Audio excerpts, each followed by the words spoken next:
Hello student, आज हम class 10 ICSE board के केमिस्ट्री सब्जेक्ट का फर्स्ट चैप्टर स्टार्ट करेंगे जिसका नाम है पीरियोडिक टेबल। चलिए हम स्टार्ट करते हैं फर्स्ट चैप्टर का पीरियोडिक टेबल।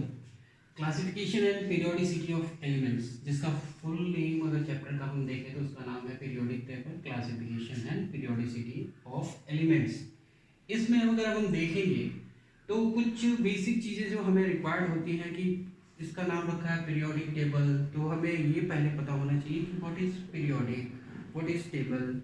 बेसिक बेसिक छोटी छोटी चीज़ों को पहले हम कंसेप्ट क्लियर करेंगे, देन हम लार्ज स्केल में जाएंगे कि कहाँ और क्या क्या हमें पढ़ना है आगे। इसमें पीरियोडिक टेबल जो कि दो वर्ड से मिलकर बना हुआ है, पीरियोडिक एंड टेबल, इसको भी हम और फर्दर अगर हम चाहें तो इनको डिस्टिंग्विश कर सकते हैं या डिफ्रेंशिएट कर सकते हैं और समझ सकते हैं कि ये क्या है, कि पीरियोडिक क्या है और टेबल क्या है। तो हम समझते हैं सबसे पहला कि पीरियोडिक क्या होता है।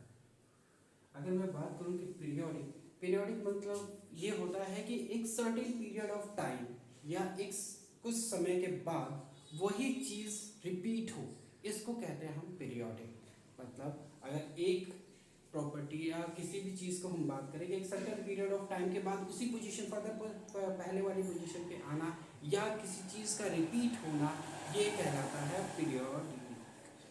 देन दूसरा है टेबल। टेबल सभी को मालूम होता है कि किसी भी चीज़ को अरेंज करना रोज और कॉलम में, इसको हम कहते हैं टेबल।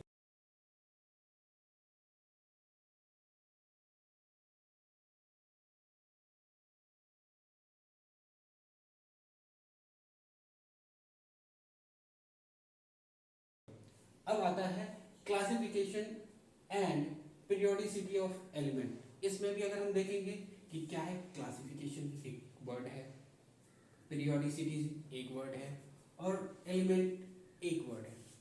अब हम तीनों को फर्दर ही क्लासिफाई करेंगे, जैसे कि हमने टेबल को किया है, पीरियोडिक टेबल को किया था। अब इसमें देखेंगे क्लासिफिकेशन क्या।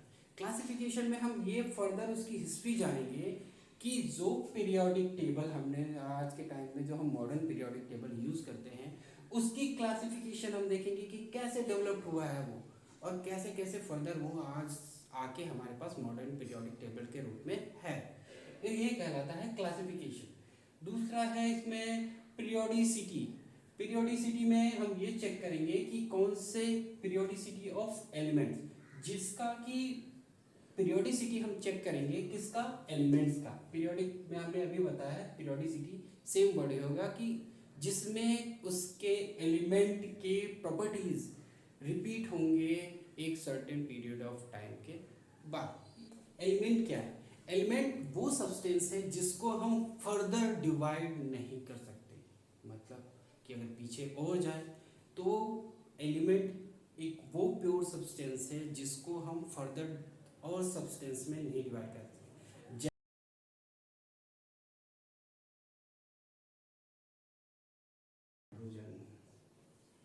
एक ही एटम्स अगर कंबाइंड हुए हों तो वो हम कहते हैं।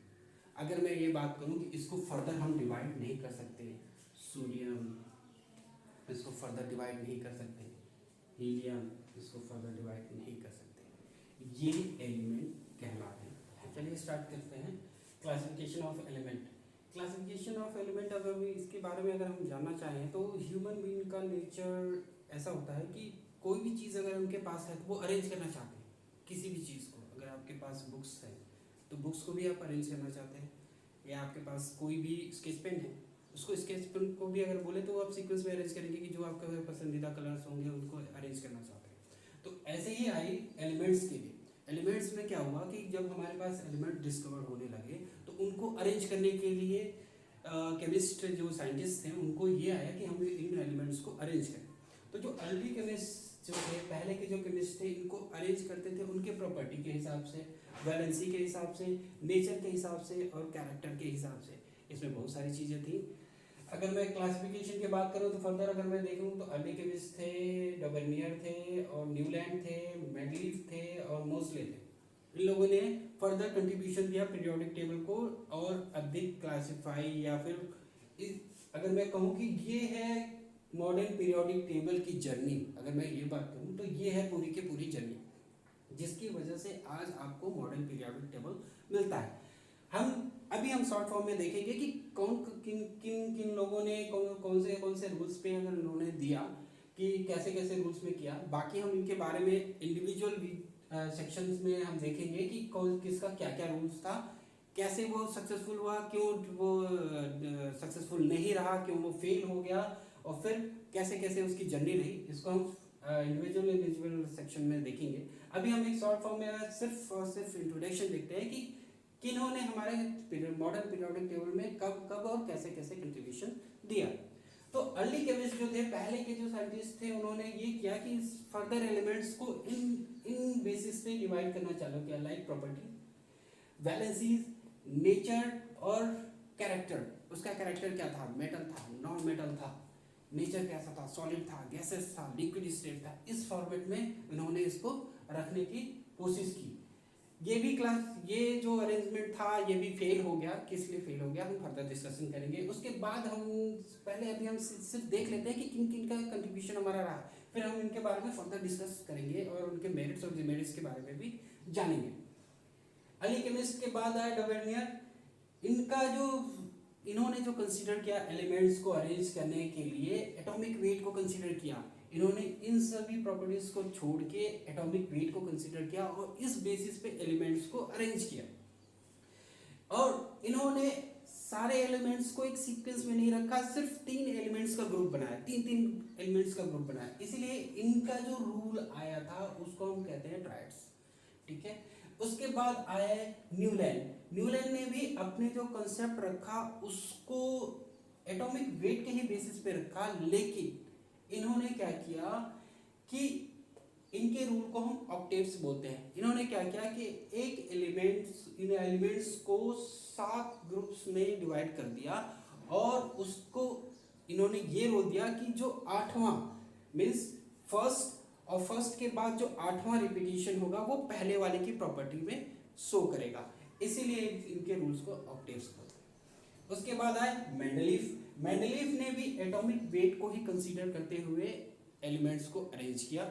इसमें क्या क्या इन्होंने कि 8 ग्रुप को रखा, उसमें फर्दर इन्होंने सब ग्रुप्स में डिवाइड कर दिए। जो 8वां ग्रुप था उसमें कोई सब ग्रुप्स नहीं रखा, लेकिन पहले जो 7 ग्रुप्स थे उनको सब ग्रुप्स में डिवाइड किया। सबसे सक्सेसफुल अगर हम कहें एटॉमिक वेट के टाइम में, अपने टाइम में ये मेंडलीफ सबसे सक्सेसफुल थे। इन्होंने ही कॉन्सेप्ट दिया था पीरियोडिसिटी का। एक अभी ऐड कर रहा हूं मैं ये कि जो पीरियोडिसिटी वाला कॉन्सेप्ट है इन्होंने ही दिया था मेंडलीफ ने, कि एक पर्टिकुलर टाइम के बाद ये रिपीट होगा। पीरियोडिसिटी जो वर्ड है इन्होंने ही अरेंज किया। उसके बाद जो मॉडर्न मोस्ले हैं, इन्होंने जो कंसीडर किया था अपना पीरियोडिक टेबल वो एटॉमिक नंबर के हिसाब से। तो ये रहा पूरे मॉडर्न पीरियोडिक टेबल का जर्नी। इसको हम फर्दर अलग अलग सेक्शंस में इनके मेरिट्स और डिमेरिट्स के बारे में डिस्कस करेंगे।